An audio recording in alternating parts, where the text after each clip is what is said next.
ময়মনসিং আমার দাদু বাড়ি নানু বাড়ি দুইটাই তো অনেকবার যাওয়া হয়েছে। এবারেরটা মনে হচ্ছে একটু কম ভিড়, হয়তো সকালের ট্রেন দেখে একটু কম ভিড় মনে হচ্ছে আমার।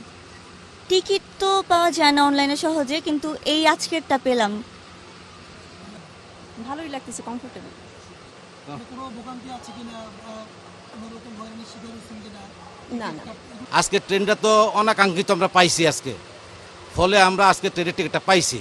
কিন্তু আমার মনে হয় না যদি আজকে ট্রেন ঈদ যদি আজকে হয়ে যেত তাহলে তো আমাদের আর যাওয়ার কোনো মানে অবকাশ ছিল না, আমরা যেতে পারতাম না। হ্যাঁ, এবার ঈদের যাত্রাটা খুবই ভালো, ভিড়ও কম আছে, এবার টিকিটও পাওয়া যাচ্ছে ঠিকঠাক মতো, মোটামুটি আগের তুলনায় অনেক ভালো যাচ্ছে। এবার ইনশাল্লাহ জামালপুর যাবো, ঈদ করবো পরিবারের সাথে, এই আশায় যাচ্ছি।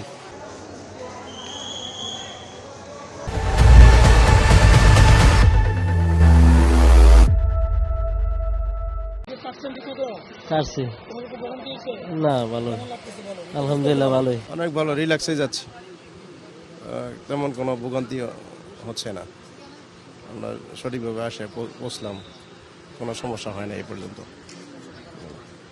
ছেলে নিয়ে যাচ্ছি, স্বামী নিয়ে যাচ্ছি, আমরা শ্বশুর বাড়ি যাচ্ছি ঈদ করার জন্য। কোনোরকম টিকিট কাটতে বা এখানে আসতে কোনোরকম ভোগান্তির শিকার হয়েছে? জি না। অন্যান্য বারের তুলনায় এবার এই যাত্রাটা কেমন লাগছে? আচ্ছা, আলহামদুলিল্লাহ ভালোই, ভালোইভাবে যাইতেছি।